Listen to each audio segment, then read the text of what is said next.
नमस्कार दोस्तों, मैं रुद्रेश पांडे आप सभी का एक बार स्वागत करता हूं अपने यूट्यूब चैनल पे। और आज का जो विषय है ना, यूपी टीजीटी।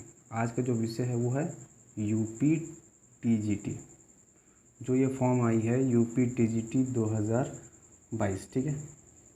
तो सबसे पहले मैं ये बता दूं कि इसको अप्लाई कौन कौन कर सकता है, ठीक है। बहुत सारी क्वेरीज आती है कि सर यूपी टीजीटी को अप्लाई करने में कौन सा सब्जेक्ट चूज़ करें, क्या कॉम्बिनेशन है मेरा। तो इसको समझने के लिए सबसे पहले हम समझेंगे कि अगर आप यूपी टीजीटी से सोशल साइंस से भरने वाले हैं, है ना, सोशल साइंस से भरने वाले हैं, तो ये आप तो वीडियो आपके लिए बहुत ही महत्वपूर्ण होने वाली है। क्योंकि सोशल साइंस वही भर सकता है जिसके ग्रेजुएशन, बात ध्यान से सुनिएगा, जिसके ग्रेजुएशन में ये 4 सब्जेक्ट है ना, सोशल साइंस विषय होते हैं। एक तो हो गया पॉलिटी, दूसरा हो गया मेरा इकोनॉमिक्स, है ना, तीसरा हो गया हिस्ट्री और चौथा हो गया ज्योग्राफी, ठीक है। अब बात ये आती है कि ग्रेजुएशन में इन चारों में से, है ना, आपके पास अगर 2 सब्जेक्ट है तो आप निश्चिंत होकर यूपी टीजीटी का फॉर्म भर सकते हैं। चलिए, अब हमारा बीए पार्ट 1, ठीक है। बीए, बीएससी, बीकॉम, आप चाहे जो किए हो, ठीक है, बीएससी, बीकॉम, ठीक है, या और कोई भी सेक्टर हो, ठीक है। आप पार्ट 1, पार्ट 2, पार्ट 3, ठीक है। क्वेश्चन ये आता है कि क्या हम थर्ड ईयर में इन 2 सब्जेक्ट में से किसी एक को हमने क्या कर दिया, छोड़ दिया है। कहीं कहीं तो बिहार में, है ना, जैसे कि किसी और बोर्ड में किसी ने ऑनर्स किया है, तो उसके लिए भी मैं बता दूं कि आपके पार्ट 1 में अगर कोई 2 सब्जेक्ट आप इनरोल हो चुके हैं, इकोनॉमिक्स और हिस्ट्री, है ना, सपोज दैट, तो आप यूपी टीजीटी के सोशल साइंस सेक्शन को भरने के लिए आप अप्लाई कर सकते हैं, एलिजिबल हैं आप, ठीक है। नेक्स्ट क्वेश्चन ये आता है, क्या थर्ड ईयर में हमने इसको छोड़ दिया तो क्या हम सोशल साइंस से भर सकते हैं, हमारा कॉम्बिनेशन है? बिल्कुल है। क्योंकि देखिए, मैं अपना बता रहा हूँ, बीए पार्ट 1 में मैंने 3 इंग्लिश, इकोनॉमिक्स एंड हिस्ट्री से इनरोल हुआ था। मैंने आके बीए पार्ट 3 में जो हिस्ट्री को स्किप कर दिया, इंग्लिश और इकोनॉमिक्स मेरे पास है, और मैं क्या कर सकता हूँ, एलिजिबल हूँ सोशल साइंस यूपी टीजीटी 2022 के लिए, ठीक है। ये रही बात, यूपी टीजीटी कौन भर सकता है, ठीक है। इसके अंतर्गत आज का ये जो वीडियो है, इस सेशन को लाया हूँ कि इकोनॉमिक्स, ठीक है, आज से डेली, है ना, आज से डेली मैं अपने यूट्यूब चैनल पे, अपने यूट्यूब चैनल के माध्यम से इकोनॉमिक्स यूपी टीजीटी के लिए पढ़ा रहा हूँ, ठीक है। अब इसमें बात आता है कि क्वेश्चन कितने आते हैं, ठीक है। सबसे पहले यूपी टीजीटी के अंदर आप जानिए कि 125 क्वेश्चन, कितने, 125 क्वेश्चन आएंगे, जिसमें से आपके 2 सेक्शंस होते हैं, चाहे जो भी आपको सब्जेक्ट 1, सब्जेक्ट 2, ठीक है। इसमें से कोई एक 62 या 63 आएगा, या फिर पेपर 2 से 63 या 62 आएगा, ठीक है। इसके टोटल हो जाएंगे 125 क्वेश्चन। ये बात रही क्वेश्चंस की, है ना, नंबर ऑफ ऑल क्वेश्चंस, ठीक है। ये बात क्लियर है। आगे बात करेंगे इकोनॉमिक्स में क्या क्या सिलेबस है, ठीक है। इकोनॉमिक्स का क्या क्या सिलेबस है उस पर हम डिस्कस करेंगे। इकोनॉमिक्स के सिलेबस के अकॉर्डिंग, ठीक है, हम पर डे क्लासेस वाइज, है ना, क्लास 1, क्लास 2 करके बहुत सारी वीडियोस आपके लिए अपलोड करेंगे, जिससे आपको फ़ायदा होगा, है ना। चलिए, ये रही बात, यूपी टीजीटी कौन भर सकता है। सोशल साइंस एरियाज़ के जितने भी बच्चे हैं उनको इस वीडियो से नेक्स्ट वीडियो जो भी अपलोड होंगे इकोनॉमिक्स से रिलेटेड होंगे, हिस्ट्री से रिलेटेड होंगे, और मतलब सोशल साइंस से रिलेटेड होंगे, ठीक है। चलिए, अब बात करेंगे हम कि एज तो आपको पता ही है ना, एज का कोई वो नहीं है, ठीक है। इकोनॉमिक्स में क्या पढ़ना है अब हम सिलेबस देखेंगे, ठीक है। ओके,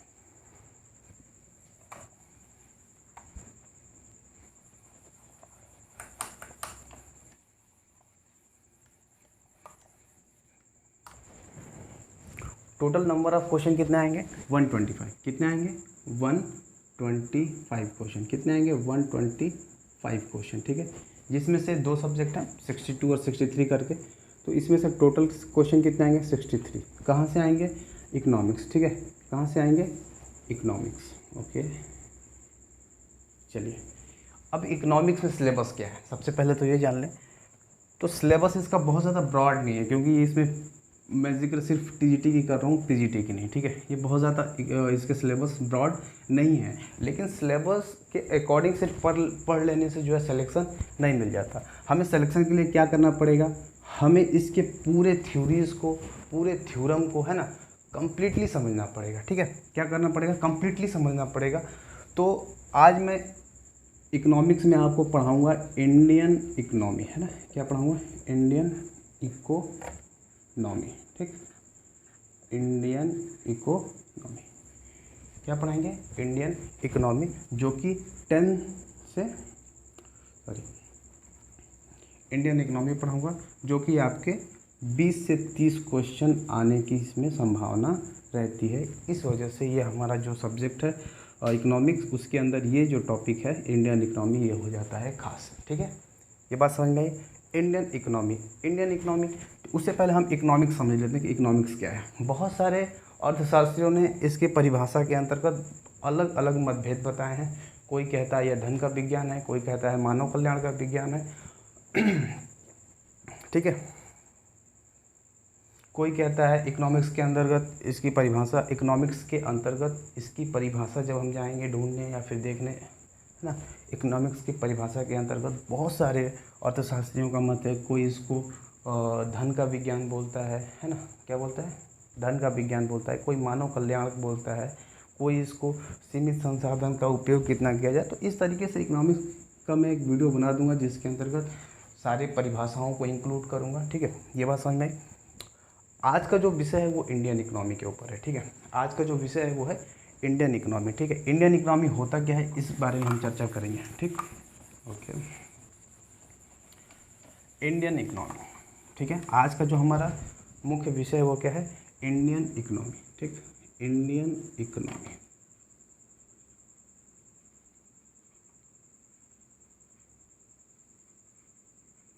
भारतीय अर्थशास्त्र। ठीक है, भारतीय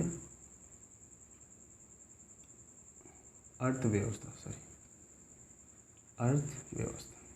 ठीक, भारतीय अर्थव्यवस्था को समझने से पहले सबसे पहले हम क्या करेंगे, अर्थव्यवस्था की परिभाषा। ठीक है, भारतीय अर्थव्यवस्था के अंतर्गत पहला टॉपिक मेरा आता है अर्थव्यवस्था को लेकर। क्या आता है, अर्थव्यवस्था को लेकर। अर्थव्यवस्था क्या है, रोज की बातें चल रही हैं, है ना, रोटी कपड़ा मकान।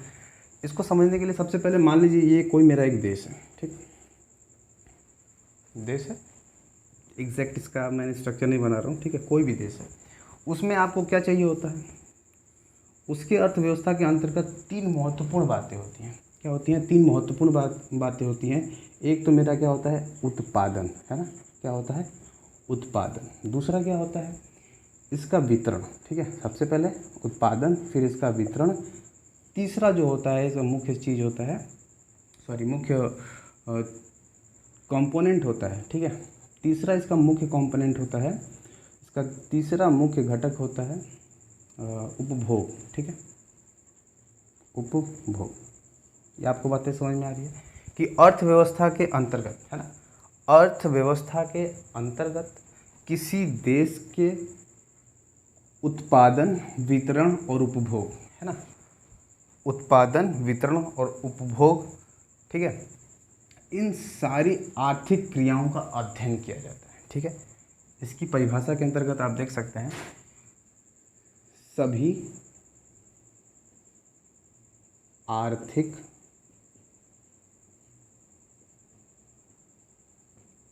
क्रियाओं का अध्ययन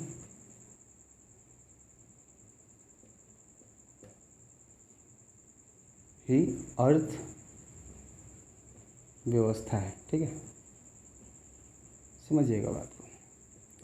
अर्थव्यवस्था के परिभाषा के अंतर्गत उन सभी आर्थिक क्रियाओं का अध्ययन ही क्या कहलाता है, अर्थव्यवस्था कहलाता है। वो आर्थिक क्रियाएं हैं क्या, ठीक है, आर्थिक क्रियाएं हैं क्या। जब आप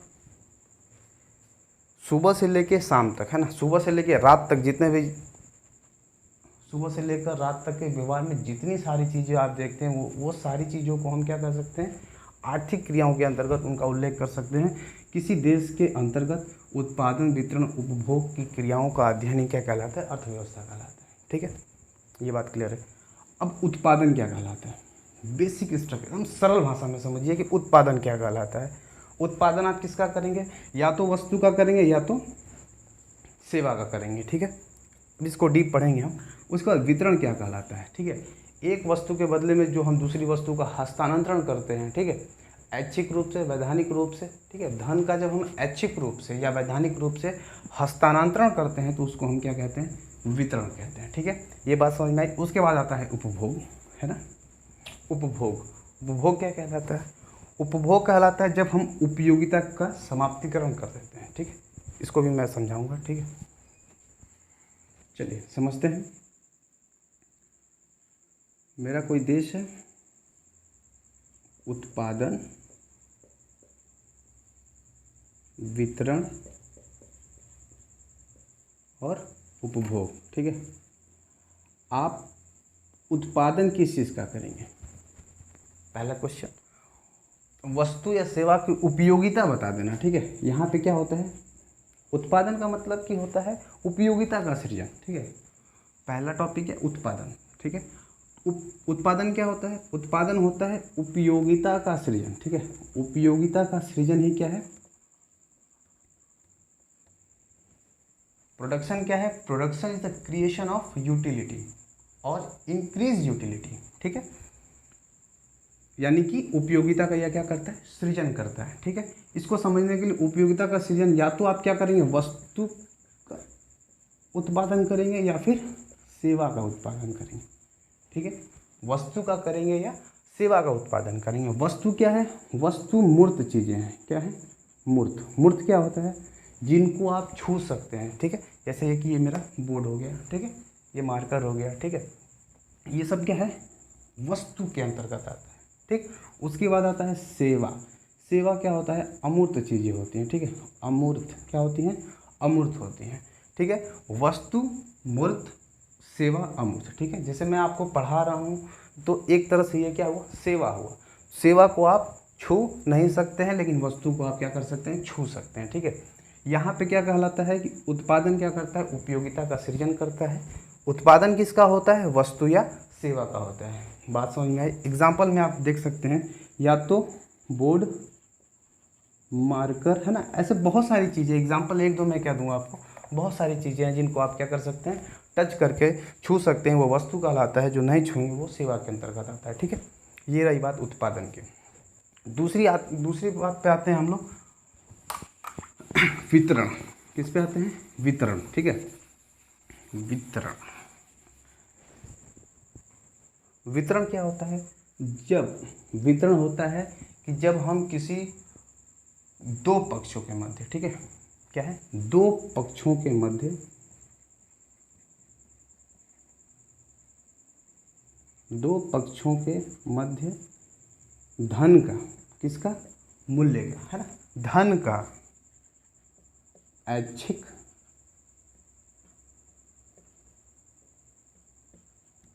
व वैधानिक,